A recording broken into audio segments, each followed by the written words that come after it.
गुरु जी के सुमिरन मात्र से नाशत विघ्न अनंत।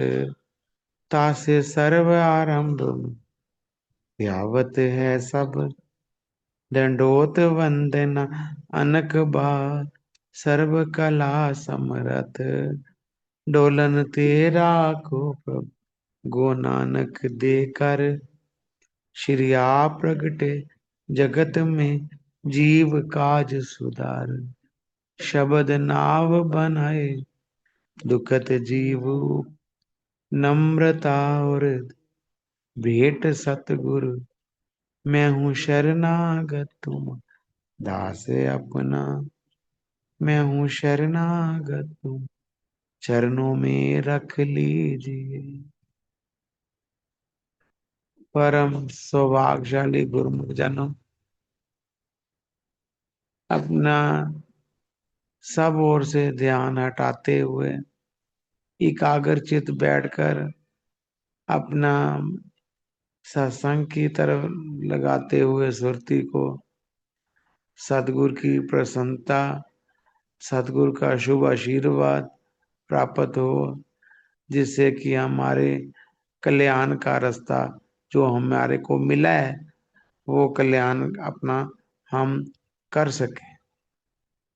जैसे अभी शब्द बोल रहे थे कि दम बदम फर्ज भी है हर प्रेमी का। ये इशारा है हर गुरुमुख को, जैसे महापुरुषों ने फरमाया एक एक श्वास को उसके खर्च कर दे, जिसकी चीज है उसके अर्पण कर दे तो खुशी मिलेगी। ये मनुष्य जन्म भी उसी का है और उसको चलाने वाला भी वही है। और जिस चीज को चला रहे हैं वो चीज भी उन्होंने दी है, क्या? श्वास हमारे को, ये श्वासों की पूंजी हमें दी है। और कहा है कि प्रेमी दम ब दम उस मालिक का नाम। एक एक श्वास को मालिक के साथ लगातार है। ये तेरा निजी धन है, तेरे मंजिल पर पहुंचाने वाला ये टिकट है। ये वो सरमाया है जो दरगाह में रोशनी देगा, दरगाह में बैठने का अवसर प्रदान करेगा।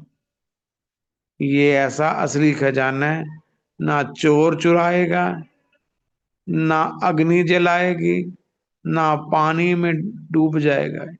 ये ऐसा अनमोल खजाना, अनमोल धन है जिसको गुरुमुख जन पाकर अपना सकार्थ समय कर रहे हैं, उचित लाभ ले रहे हैं। देखो, हमें तो ये खुशी मिलती है कि सभी गुरुमुख जन जिसको जिस वक्त भी समय मिलता है वो अपनी इस ग्रुप के द्वारा अपना समय लगाता है। सभी प्रेमियों ने अपनी अपनी सेवा ली हुई है। कोई सुबह ड्यूटी देता है अमृत वेले की, और कोई दोपहर को देता है। हमारी पूनम बहन जी दोपहर की पूरी श्रद्धा निष्ठा के साथ सेवा करते हैं। और शाम को हमारे भगत जी आते हैं, जिनके द्वारा सदगुरु ने उनको ये प्रेरणा दी हुई है। अनेकों का सुधार हो रहा है, अनेकों ही तर रहे हैं, अनेकों का बेड़ा पार हो रहा है। जैसे एक माता थी, उसके पुत्र ने यात्रा पर निकला और पहुंच, सब यात्रा करते करते वो अमृतसर की धरती गोल्डन टेम्पल पहुंचा। उस वक्त छठी पातशाही गुरु हरगोबिंद साहब जी, जब उनका उन उसने दर्शन किया, पावन वचनों का रसपान किया, तो सारी यात्राओं का एक ही क्षण में उसको लाभ प्राप्त, शांति मिल गई, सुख मिल गया। जिसकी तलाश वो तीर्थों पे कर रहा था, वही सारा तीर्थों का आनंद, सारा खजाना उसको वहीं पर सदगुरु के समीपता मिल गई। सदगुरु ने उसको अपना सेवक बनाया। देखो कोई कैसी भक्ति होगी कि जब दर्शन हुए, प्रेम जागा, तो सब कुछ भूल गया। ऐसा उनके तसव्वुर में खो गया कि अपनी सुध ही ना रही। जब गुरु की आज्ञा मानकर वहां से गया घर, अब ना किसी से बात करता है, ना किसी से बोलता है, बस अपनी धुन में उसी तसव्वुर में खोया रहता है। दर्शन करने तो हम सब भी जाते हैं ना, बस जब तक किए दर्शन तब तक तो सुरूर आया। जब आके वापस ही आने लगता है, थोड़ा समय अच्छा होता है, बाद में फिर वही ट्रेन पर बैठकर संसार की बातें करते हैं। गुरुमुखों का तो फर्ज है उसी तसव्वुर में, उसी वचनों को रास्ते में भी याद करता जाए, घर में भी याद करता जाए, चलते फिरते वही तसव्वुर में खोया रहे। तो भक्ति अपने आप ही बनती है, अपने आप ही हमारा खजाना जुड़ा जमा होता रहता है, जुड़ता रहता है। तो खजाना बनाने के लिए तो आए हैं, दुनिया का खजाना तो नहीं। महापुरुषों ने सच्चा खजाना बताया है। भक्ति का धन अनमोल है, सुखदाई है, आनंद वाला है। जो उसका कहना मान लेते हैं, वो अपना जन्म सुंदर बनाते हैं, साकार्थ बनाते हैं। अब हम सब उस पड़ाव पे हैं कि हमारी जितनी भी हो सके हम भक्ति के धन को इकट्ठा कर लें, अपने गुरु के दर्शनों पे वारी वारी जाएं। जब भी मौका मिले श्री दर्शनों का, तो उस दर्शनों के अंदर ही अपनी आत्मा को तृप्त कर लो और उनके वचनों को पालना शुरू कर दें कि जो समा शेष है वो आपके ध्यान में, आपके पावन वचनों पे और आपकी जितनी स्तन से सेवा हो सके वो कमाल हो। क्योंकि ये दुर्दरगाही मौज से मिला है हम सब। सतगुरु ने बड़ी कृपा की है, नहीं तो लोग अभी तक भटकते रहते हैं। हमें सतगुरु ने भटकना नहीं सिखाया, भटकने नहीं दिया। तुरंत अपनी रूहों को पहचान लिया और अपनी शरण दी। सब कर्म कांडों से छुड़वाकर अपने निरोल अनमोल भक्ति में जोड़ दिया। आप सब घर बैठे ये खजाना लूट रहे हो। अब सत्संग घर करवाओ तो कितना कुछ खर्चा करना पड़ता है, निमंत्रण सबको देना पड़ता है, साज बाज सब कुछ करना पड़ता है, प्रसाद की व्यवस्था करनी पड़ती है, जो आएगा बेटा पूजा भी करनी पड़ती है। सतगुरु ने उनका भी सोचा, जो नहीं करवा सकते, जहाँ कोई इतना खर्चा नहीं कर पाते, तो सतगुरु ने आपकी भक्ति बनाने की खातिर ये ग्रुप ज्वाइन करवा दिया, आपको ग्रुप बना दिया। यहाँ ना कोई पैसा लगता है, ना कोई प्रसाद की व्यवस्था करनी पड़ती है, ना ही किसी को निमंत्रण देना पड़ता है। सदगुरु ने ऐसा भगत जी के अंदर ये प्रेरणा दी और ये ग्रुप चलाया और सबको फायदा हुआ। सबको एक जागे अनेक जाग गए, अनेकों का कल्याण हुआ, अनेकों ही जुड़ गए। और रोज बर रोज देखो, सत्संग कोई करेगा साल पिछो जा, 6 महीने पिछो जा, महीने पिछो, लेकिन यहाँ पर आपको सदगुरु अनमोल खजाना बिना मांगे आपको लुटा रहे हैं। घर बैठे आपकी घर पवित्र हो रहे हैं। जो जो रूहे जिस जिस जगह पर बैठकर सुन श्रवण कर रही हैं, सबको कितना आनंद मिला ये आपका नहीं पता, ये सदगुरु को पता है कि किन किन गुरुमुखों की खजाने में वो अपने सच्चे बैंक में आपके खजाने को जमा कर रहे हैं कि सारा धन दुनिया का यहीं मिला यहाँ रह जाए, जो धन साथ आपके जाने वाली वस्तु है उसकी आपको उन्होंने प्रेरणा दी है, और आप गुरुमुख जन सच मायनों में बहुत लाभ उठा रहे हैं। जब रूहें दोपहर को आती हैं तब भी आपको मेडिटेशन करवाया जाता है। सभी पूनम बहन जी कितने सुंदर वचन वे अपना मेडिटेशन करवाते हैं, एक एक वचन पढ़कर आपको सुनाते हैं। आपको घर बैठे ये खजाना, ये असली चीज आपको घर बैठे प्रभु दे रहे हैं।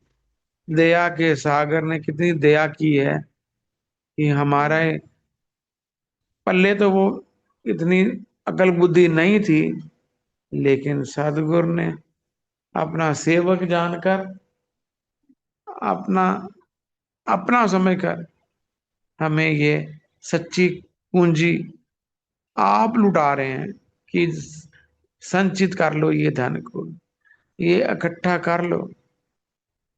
जैसे उस प्रेमी ने जब सदगुरु के दर्शन किए, घर आया तो सब कुछ सुधि बुद्धि खो बैठा, उसके ध्यान में, उसके भक्ति में स- बस जुड़ गया। वही दर्शन उसको आनंदित कर रहे हैं। उसकी माता पूछती है, बेटा जब से यात्रा करके तू आया है, तेरा चित्त, तेरा ध्यान किसी से ना बात करता है, ना किसी से कुछ कहता है, बस अपनी ही धुन में रहता है। वो बड़ी दुखी सी, पता नहीं क्या है। बेटा तू ठीक है? क्या बात है, कुछ बोलता नहीं।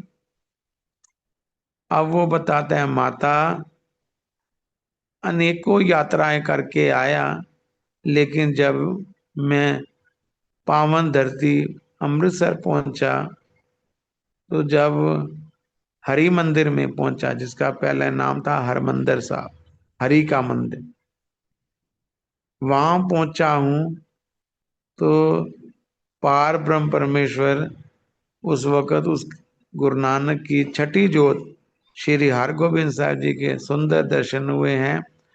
बस उनके तस्वुर में ही खोया रहता हूँ। इतना आनंद आता है कि बस अब तो और कुछ करने कोई दिल नहीं करता। बस उनका जब से दर्शन किया है, बस उसमें खोया रहता हूँ। इतनी सुंदर उनकी छवि थी कि देखते ही देखते वो मन में बस गई, और ऐसी बसी है कि अब वो निकाले पर भी निकलती। इतना उनके वचनों पे ताकत थी, इनके उनके चेहरे पर इतना जलाल था कि कोई देख नहीं। उन्होंने खुद बुलाकर हमें कहा। तो माता जी की जब उनकी बातें सुनी, उन्होंने तो देखा भी नहीं था, तो कहा, बेटा मेरे को भी दर्शन हो जाएंगे क्या? जैसे तू बता रहा है कि सचमुच खुदा का रूप है, तो मेरे अंदर भी तेरी बातें सुन सुनकर मन में प्रेम के हिलोरे उठे हैं कि कब मेरे को भी दर्शन भी होंगे। उसने कहा, माता जो भी उसको प्रेम से, भाव से जहां भी पुकारते हैं वो वहीं आ जाते हैं। बात प्रेम की हो, लगन की हो, लगन जब लग जाएगी, जाती है, तो सदगुरु फिर देर नहीं करते, उसी वक्त आ जाते। अब माता के अंदर उसकी बातों को सुनकर बस मन में वो ख्याल पैदा करने लगी, मन में वो छवि बनाने लगी कि ऐसे होंगे, ऐसे होंगे। दिन रात वो यही लगन लगाए कि कब सदगुरु तू आए। कि वो माता जी कहाँ रहती थी? कहते कश्मीर रहती थी। तो वहीं पर उनने एक चौकी तैयार की कि जब मालिक आए हैं तो मैं उनको वहीं पर विराजमान करूं, और उनके लिए सुंदर चोला, जैसे हम लोग जाते हैं श्री अनंतपुर, कोई पीतम्बर लेके जाता है, कोई कुछ लेके जाता है, उसके मन में भी आया कि मैं भी प्रभु को एक सुंदर चोला पहनाऊं। और थी तो प्रेम, लेकिन घर में जो था उसे सूत को अपने हाथों हाथों में से बनाया और उसी का चोला बनाया और चोला तैयार किया और बड़ी लगन के साथ उस चौकी पर रखती है कि कब मालिक आएंगे और मैं अपने हाथों से वे पहनाऊंगी। लोग कहते हैं माता, वो तो सुंदर सुंदर पीताम्बर पहनते हैं, सुंदर सुंदर उसके चोले होते हैं, ये तेरे साधारण से चोले के वश होकर इतनी दूर से आएंगे क्या? लेकिन उसके कहते प्रेम जो होता है वो प्रभु को प्रेम बात है, कहते गोविंद भूखा भाव का भोजन का नहीं। उसको तो प्रेमी, ऐसे प्रेमियों की हर वक्त अभिलाषा रहती है, जरूरत रहती है ऐसे प्रेमी कोई मिले।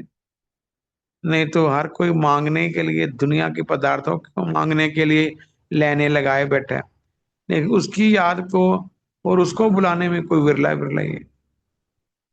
माता की दिनों ब दिन लगन लगती गई और दिनों दिन जब भी उस चौकी के पर अपना चोला रखा और धूप बत्ती करती है और क्या पुकार करती है, कब आओ नाथ, कब आओगे? अब मैं वृद्ध हो रही हूँ, ये ना हो कि मैं मेरे प्राण पखेरु उड़ जाएं, चले जाएं और आपका दर्शन ना मिले मेरे को। इतना उतावली हूँ, इतना अंदर अब रह नहीं पाती। क्यों? जैसे वाणी में लिखा है, हो रह ना सकूं, कि मैं एक पल भी ना रह पाऊं, ऐसे हमारे अंदर प्रभु की भक्ति बस जाए, सदगुरु के दर्शन जल्दी से जल्दी हो रह ना सकूं, बिन देखे प्रीतमा, मैं नीर बहाए चले जीव, कि एक पल भी मैं ना रह ना पाऊं। कहते हैं जब प्यास प्यासे को लगती है तो उधर कुआं भी फलोरे खाने लग पड़ता है, उधर से पानी उछलता है, कब वो आए तो कब मैं प्यास उसकी बुझाऊं। कहते ये प्रीत दोनों तरफ होती है, ये दोनों तरफ ही होते हैं। उधर सदगुरु भी अपने सेवक की पुकार को सुनते हैं, वो आवाज जो वहां करती थी वो आवाज उनके कानों में पड़ती है रोज भर। इधर गोल्डन टेम्पल में अकाल तख्त में विराजमान थे तो और भी काम था उस वक्त, युद्ध छिड़ा हुआ था, लेकिन प्रभु उन सब बातों को छोड़कर बाबा बुड्ढा जी, जो गुरुमय के अनन्य सेवक थे, जैसे प्रेमी माता वैसे वो बाबा बुड्ढा जी उनका नाम था। कहने लगे बाबा जी, ये यहाँ का कार्य आप संभालो, अब हम कूच श्रीनगर कर रहे हैं, वहां पहुंचेंगे, कि हमारी एक अनन्य सेविका हमें पुकार रही है। तो सदगुरु सब कार्य व्यवहार छोड़ते घोड़े पर सवार सीधा पहुंच गए कश्मीर। और जब वहां पहुंचे, जिस जगह वो माता जी रहते थे उसी के बाढ़ तो निहार रही थी, लेकिन उसका दरवाजे पर कल पहुंच गए, दरवाजा खटखटाया तो जब वो भगत उसका बेटा बाहर आया, दरवाजा खोला तो क्या देखता है कि सचमुच बार ब्रह्म सदगुरु उसके गृह आए हुए हैं। रुद्र बुद्ध बोल बैठा, इतने सुंदर दर्शन वहां घर, महाराज जी आप हमारे लिए यहाँ भी इतनी दूर आए से आए हो, घोड़े के समेत अंदर ले आया। आओ। गुरु महाराज जी सीधा वहीं पर उस कमरे में पहुंचे जहां पर माता दिन रात लगन के साथ अपने इष्ट देव को याद कर रही है। तो आवाज लगाई, माता, जिसको तू याद करती थी वो आज तेरे को यहाँ दर्शन दे रहे हैं। अब माता जी तो वो छवि को अपने तसव्वुर में बसाकर निहार रही थी, चरणों का ध्यान करे बैठी थी, लगन के साथ भक्ति कर रही थी। तो श्री गुरु महाराज जी जब वो आवाज सुनी, कान में आवाज आई, तो आंख खुली, देखा क्या कि 14वीं का चंद्रमा उसके गृह आया हुआ है, रोशनी दे रहा है। जिस दर्शन की, जिस लगन से वो भक्ति कर रही थी, प्रेम में जुड़ी हुई थी, वो सचमुच सदगुरु की पुकार का पूरा करने के लिए वहां आ गई। कहने लगे मात उस को माता ने फिर, महाराज जी आओ, आपके लिए चौकी बनाई, इस पर विराजमान हो। और फिर हाँ, उसको केसर लगाया, तिलक लगाया, और पीताम्बर पहनाया, जो चोला बनाया हुआ था वो कैसा। महाराज जी मैं पहनाऊं? कहने क्यों माता, इस चोले की खातिर तो हम आए हैं। चोला पहनाया, दर्शन हुए, अनेकों रूहें वहां आई। एक सप्ताह तक श्री गुरु महाराज जी उसके गृह में नित्य प्रति अमृत वर्षा सत्संग होने लगे। अनेकों ही रूहें जुड़ गई। उस माता का नाम था माता भागभरी, कि तेरे भाग हैं कि नारायण तेरे को दर्शन देने यहाँ पहुंचे हैं। जिसकी इच्छा रखती थी वो इच्छा पूर्ण करने सतगुरु स्वयं आए हैं। तो इतने सुंदर दर्शन हुए, इतना अनेकों ही एक जैसे, अनेक एक ने याद कर अनेकों का सुधार हुआ। अनेकों ही उस उनके गुरुमय के सेवक बन के कश्मीर में अनेकों ही रूहों का कल्याण हुआ। सभी दंग रह गए कि गुरुमय जी के प्रेम में खिंचे चले आए हैं। तो देखो गुरुमुखो, इसीलिए कहते हैं महापुरुष कि सतगुरु से प्रेम करना सीख लें। सतगुरु पदार्थों से नहीं, सामानों से नहीं, सतगुरु भक्ति से खुश होते हैं, प्रेम में खुश होते हैं। सतगुरु नियमों पे खुश होते हैं। सतगुरु कुछ चीज नहीं मांगते, सबसे यही कहते हैं भजन करते हो, नियम है, 2 घंटे करते हो, सबसे पूछते हैं। तो सतगुरु उन चीजों से तो नहीं पूछते आप क्या चीज हमारे लिए लाए हो, लेकिन जो उनको अच्छा लगता है, जो उन जिससे जीव की भलाई है, जिसे जीव के का कल्याण है, वो वही बात हमें याद दिलवाते हैं। इसलिए सभी गुरुमुख जन बहुत बहुत भाग्यशाली हैं, जो अपना सुंदर समय सुंदर जगह पर खर्च कर कर अपने परलोक का तोशा साथ साथ तैयार कर रहे हैं। अपना लोक तो सुबह सवर ही रहा है, और गुरुमुख का परलोक भी सुंदर बन रहा है। सदगुरु सभी को सुमति बख्शे, सत का रास्ता बताया, उस रास्ते पर चलने की ताकत दें।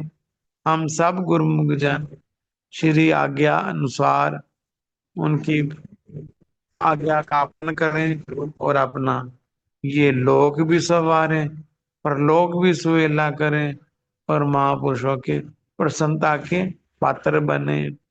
आज के इस शुभ सत्संग की जो सतगुरु ने ताकत दी, तो आज कितने समय बाद हाजिरी लगाई है। श्री गुरुमय हमें ताकत दे, आप सबकी दुआ लगे हमारे को, थोड़ी सी कसर जो है वो भी पूरी हो। आप सबने बहुत ब्लेसिंग दी है, आपका भी तहे दिल से शुक्राना करते हैं। जो आपने हमारे लिए दुआ की, सबने सहयोग दिया, हम